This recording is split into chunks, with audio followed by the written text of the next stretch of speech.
So magandang araw po muli mga boss, mga sir. Magandang araw po.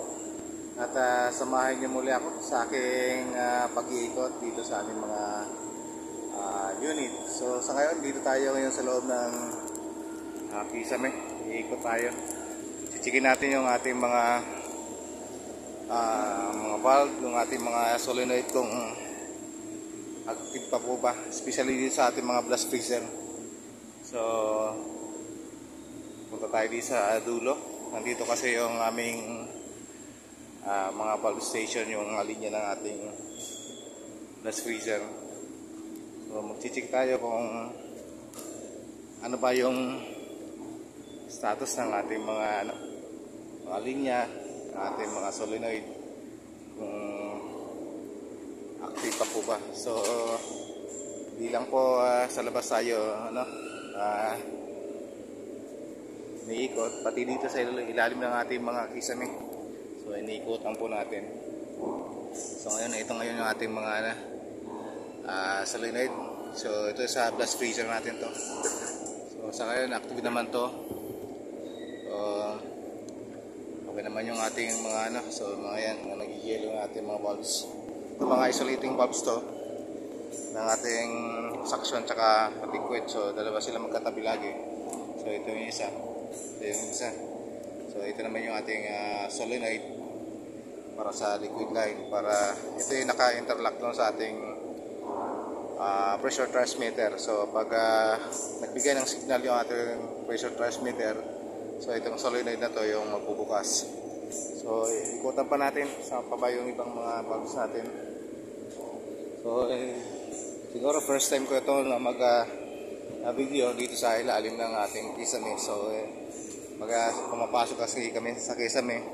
So bihira kami makapag video dahil yung ibang mga kisame namin ay masikip at sobrang init. So nawawala kami sa sa focus na. So ang focus lang namin is troubleshoot.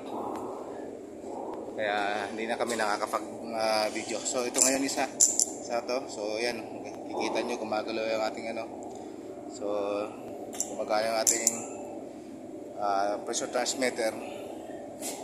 So yan, so ating mga ating mga so active naman sila.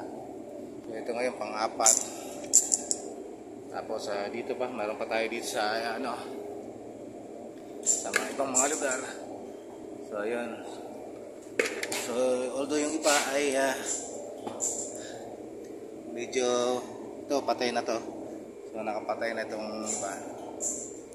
So chinecheck lang natin. So ito yung araw-araw na routine namin. So hindi lang namin binibidyo misa kasi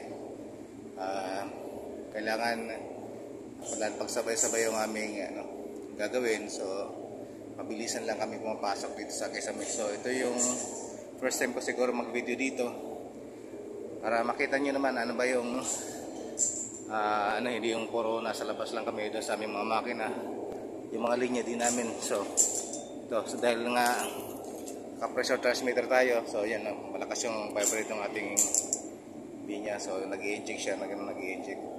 At the same time, nandito na rin nating mga valve station ng ating water defrost. So ito, naka-water defrost po ito. Yan. Pati ito sa isa, ganoon din. So pag blast freezer kasi, although gumagamit kami ng defrost heater, sinasabayan din namin ito ng water. So ito yung linya ng tubig natin.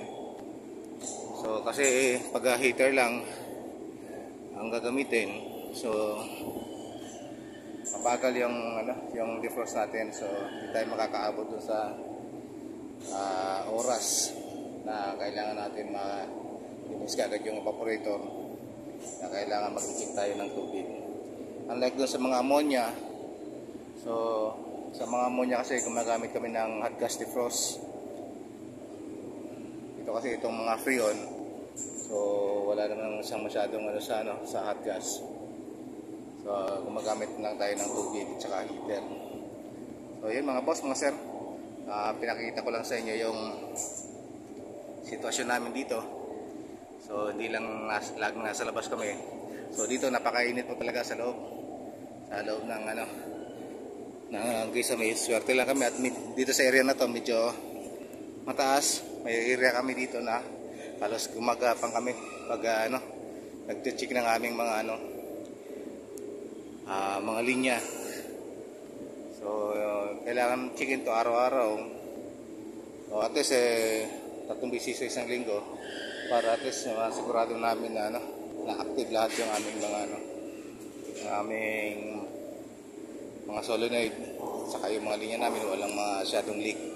So kung mayroon man at least ma-anticipate kagad namin. So yun mga boss, mga sir, maraming salamat sa pagsubaybay at paki-like naman po sa inyo, paki-like naman po at paki-share kung sa tingin nyo nagustuhan nyo itong aming ginagawang mga video at